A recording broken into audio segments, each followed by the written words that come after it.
Lanterns de HBO met en avant ses anneaux spatiaux brillants et ses faisceaux laser, mais selon les premières critiques, ce sont vraiment le jeu d'acteur et l'écriture qui illuminent l'écran. En particulier, les acteurs principaux Aaron Pierre et Kyle Chandler, qui incarnent respectivement les Green Lanterns John Stewart et Hal Jordan, ont reçu des éloges spécifiques dans de nombreuses critiques. Comme le dit Alison Herman de Variety, Chandler et Pierre sont peut-être à l'aise, mais cela les place aussi dans une position idéale pour réussir. Ben Travers d'IndieWire considère la série comme l'une des meilleures prestations de Chandler, gardant le spectateur dans le doute sur la véritable nature de Hal. Pierre, quant à lui, apporte à John beaucoup d'esprit, de passion et de mystère. J'ai été élevé sans peur, et je ferai ça mieux qu'il ne l'a jamais fait auparavant. La critique de Variety note que Pierre confirme les promesses entrevues chez cette étoile montante du cinéma d'action dans son film révélation Rebel Ridge. Quant à Chandler, Herman dit qu'il retrouve le charme campagnard et l'accent texan qu'il avait si magistralement affiché dans Friday Night Lights. Hé!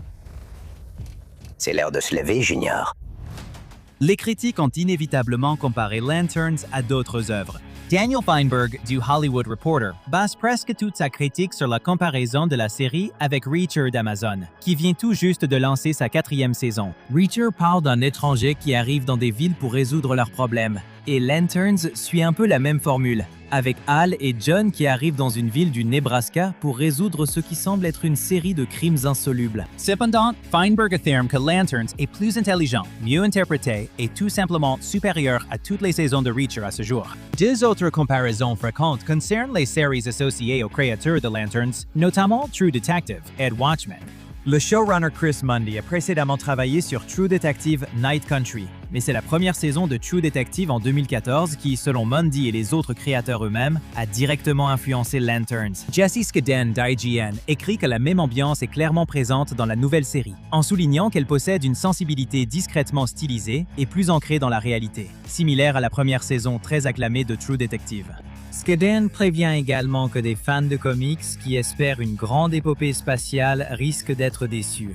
Les héros principaux enfilent à peine leur costume de Green Lantern pour ceux prêts à abandonner leurs idées préconçues et à prendre Lanterns telles quelles. Cette surprenante combinaison d'aventures de super-héros et de polars terrestres fonctionne très bien. Corey Plant de Polygon résume la situation en disant que l'expression True Detective avec des super-héros est exacte, bien que réductrice. Le co-créateur de la série, Damon Lindelof, était la force créative derrière la série Watchmen de 2019 sur HBO. Et Herman de Variety note que Lanterns partage son humour ironique et sa fantaisie ancrée dans la réalité. Mais les similitudes ne s'arrêtent pas là. Watchmen avait un fil conducteur sous-jacent sur la politique raciale. Et Lanterns aborde aussi ce sujet, notamment à travers les efforts de John pour gagner sa place au sein du Green Lantern Corps. Dans sa critique pour IndieWire, Travers décrit John comme quelqu'un qui a tout pour lui et ajoute « Donc naturellement, il est relégué au second plan face à un vieux blanc refusant de prendre sa retraite. » La seule façon pour toi d'obtenir cette bague, c'est en passant sur mon putain de cadavre.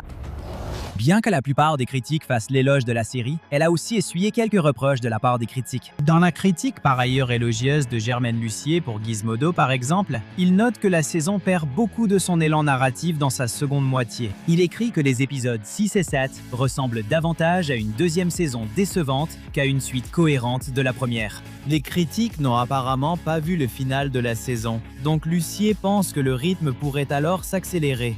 Une critique qui descend vraiment la série en flammes cependant est celle de Livy Scott sur Inverse. Elle la qualifie de dense, impersonnelle et rétrograde comparée au Superman de 2025.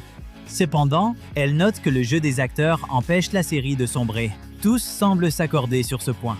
Faites-vous votre avis lors de la première de Lanterns sur HBO ce dimanche?